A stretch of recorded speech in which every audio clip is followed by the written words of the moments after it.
Greetings and welcome to another impressions video here at Words About Games, and today we're going to be looking at Cadence of Hyrule.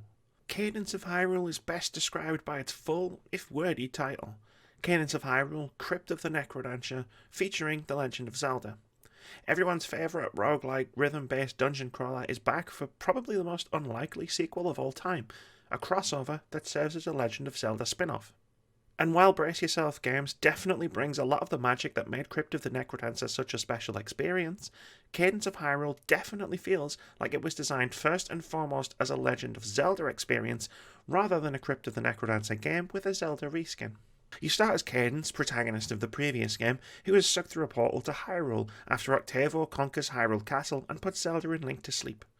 Cadence wakes them up and they set off on an adventure to defeat Octavo's champions and free Hyrule from his weird monsters that force everyone to move to the beat of the game's incredible Zelda remixes when they're nearby. There are so many hallmarks of what makes the Zelda games so good in Cadence of Hyrule, but I'd be remiss if I didn't mention how fantastic the game's soundtrack is first. As you might imagine in a rhythm game, the music is at the forefront of the experience, with plenty of classic Zelda tunes remixed as core gameplay elements as you hammer the D-pad to the steady beat of these excellent remixes. It's incredibly good, and feels appropriately like a celebration of what is an iconic soundtrack. Needless to say, I've had the Zelda theme stuck in my head for days, and I'm perfectly fine with that. As I mentioned earlier, developer Brace Yourself Games has cleverly reconstructed its previous game into a Zelda experience rather than the other way around. Cadence of Hyrule feels like another classic entry in the top-down Zelda series. They've ditched the dungeon crawling in favour of a more classic adventure game experience, although there are still plenty of dungeons that I'll get to in a second. Once you're through the portal at the start of the game, you awaken either Zelda or Link, who takes on the role of playable character, although you can find the other character later on and switch between them. Once you've picked your protagonist, you're off on a rhythmically reimagined version of a Zelda adventure, travelling an overworld overrun by musically powered versions of Zelda baddies to find the tools and gear necessary to defeat Octavo's champions and save Hyrule. It took me a minute, and unlocking the wide attack that let me hit enemies diagonally in front of me, to really get into the rhythm of Cadence of Hyrule.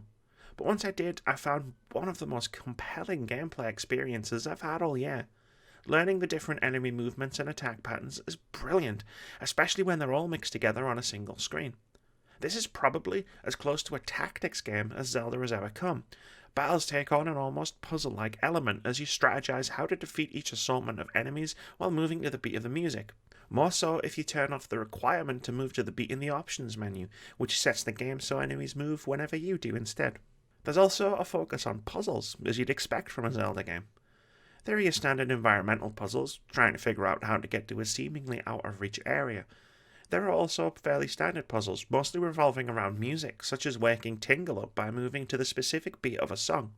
It adds a nice variety to the otherwise constant combat, even if the puzzles are fairly simplistic. The third focus, aside from exploration and puzzle solving, is on dungeons.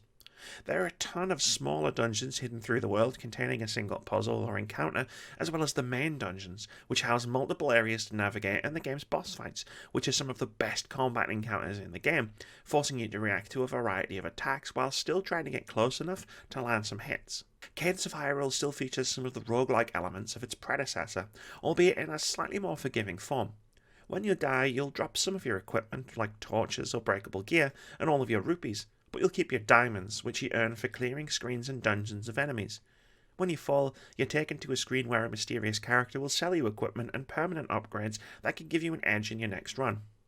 But you mostly keep everything you find.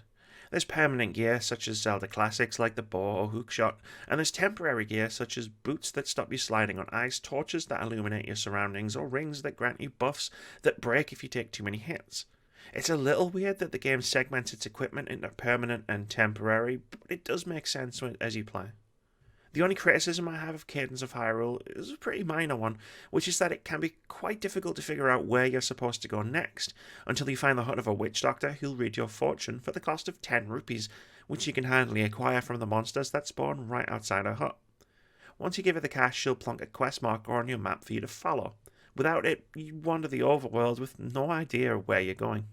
Cadence of Hyrule is one of the best games of the year so far, and I'd be shocked if it didn't comfortably land near the top of my Game of the Year list.